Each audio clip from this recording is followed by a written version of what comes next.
Hola, mi nombre es Isel y el día de hoy vamos a hablar de la responsabilidad internacional de los estados. Comencemos explicando qué es la responsabilidad internacional. Bueno, se entiende, según esto la UNAM, en su 9º capítulo de la responsabilidad internacional nos dice que se entiende como una institución de derecho internacional por medio de la cual se establece que cualquier violación de un compromiso contenido en una norma internacional trae por consecuencias una obligación de efectuar una reparación moral o material. Esta responsabilidad internacional tiene un origen fundamentalmente constitucionario, aunque creemos que la teoría de derecho internacional de la responsabilidad está ligado a la teoría del daño causado por las naciones a otros países. Aparte de que su origen es constitucionario, esta responsabilidad internacional de los estados tiene sus raíces en la necesidad de mantener el orden y la paz en las relaciones entre los estados. Se basa en el principio de que todo estado debe responder por las violaciones a sus obligaciones internacionales, ya sean estas contractuales, cuasi contractuales. Y para entender esto de una manera más general, también nos dice la UNAM, Nachman Alexander, las normas internacionales son obedecidas voluntariamente y de manera constante por los actores del derecho internacional, o sea, los estados. Este origen de la responsabilidad ha tenido una evolución histórica, donde esta responsabilidad evolucionó desde la época de los estados absolutistas, pasando por el derecho internacional clásico hasta llegar a su configuración actual, que es lo que tiene de importante es que marca la importancia de los derechos humanos y el derecho humanitario. Algo que regula esta responsabilidad internacional es la Comisión de Derecho Internacional de las Naciones Unidas. De igual manera, esta responsabilidad internacional tiene diversos subtemas, como es los hechos internacionalmente lícitos, que es cualquier acción o omisión que un Estado que viole una obligación internacional. Va muy relacionado a lo que nos dice Amag Alexander, que la responsabilidad internacional puede surgir a partir de la contravención a una norma establecida en un instrumento internacional o una obligación internacional, aunque no provenga de un tratado. El término ilícito no debe confundirse con el concepto de derecho de ordenamiento jurídico nacional. Dicho esto, los hechos internacionalmente ilícitos tienen dos elementos constitutivos, que es la atribución del Estado y la violación a una obligación internacional. La atribución al Estado es el hecho debe ser atribuible al Estado, es decir, debe ser realizado por un órgano del Estado o por una persona o entidad que actúe en nombre del Estado. Por ejemplo, un embajador, por mencionar un ejemplo. Y la violación de una obligación internacional es el hecho de contravenir una norma de derecho internacional, ya sea una norma constitucional o una norma derivada de un tratado, en este caso, incumplimiento. Asimismo, estos hechos lícitos pueden llevar a la comisión de un daño que puede ser material o meramente moral, según la UNAM. La UNAM nos define muy bien en un solo párrafo estos dos elementos constitutivos.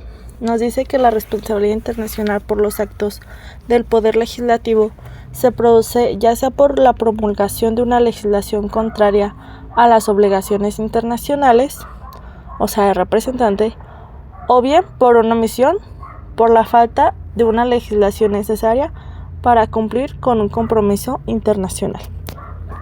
Así como existen hechos ilícitos que generan una responsabilidad por parte de los estados, existen actos o justificaciones que excluyen la responsabilidad.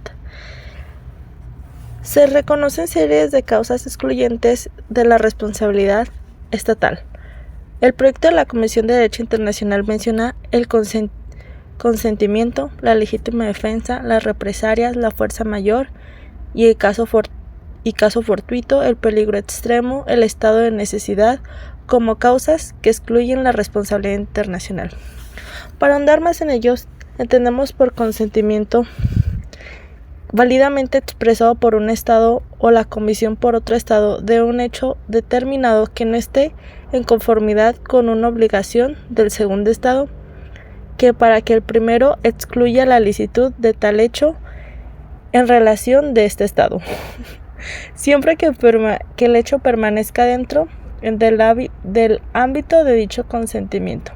Esto según el artículo 29 y la UNAM. Las represalias. La ilicitud de un hecho de un Estado que no esté en conformidad con una obligación de ese Estado para con otro Estado quedará excluida si el hecho constituye una medida legítima según el derecho internacional contra ese otro Estado a consecuencia de un hecho internacionalmente lícito de ese otro Estado. También ese es el artículo 30. Fuerza mayor y caso fortuito.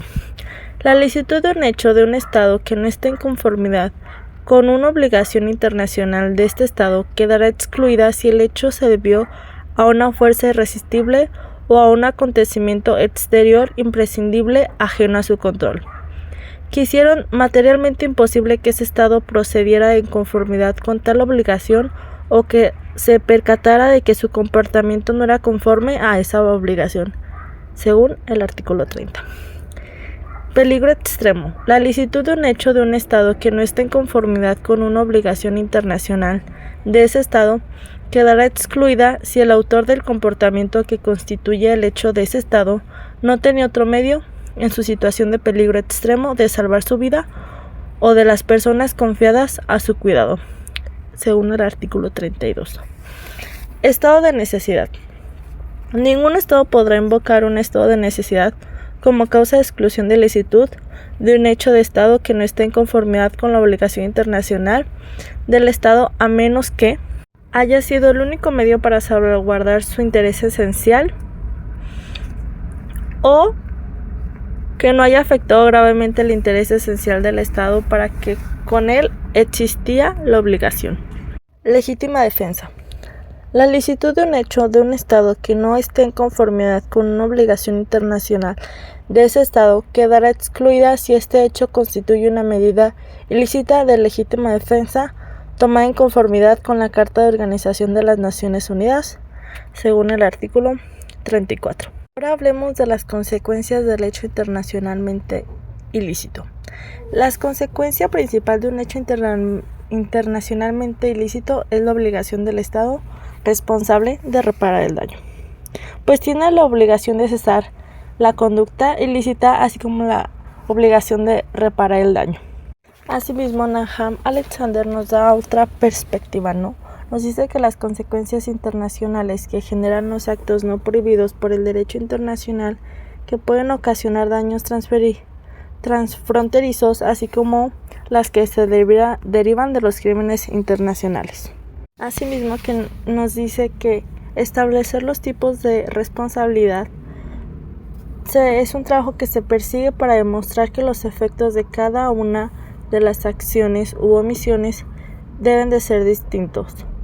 O sea, que debe de existir una distinción entre los delitos y crímenes internacionales y de los efectos de la contravención es una problemática.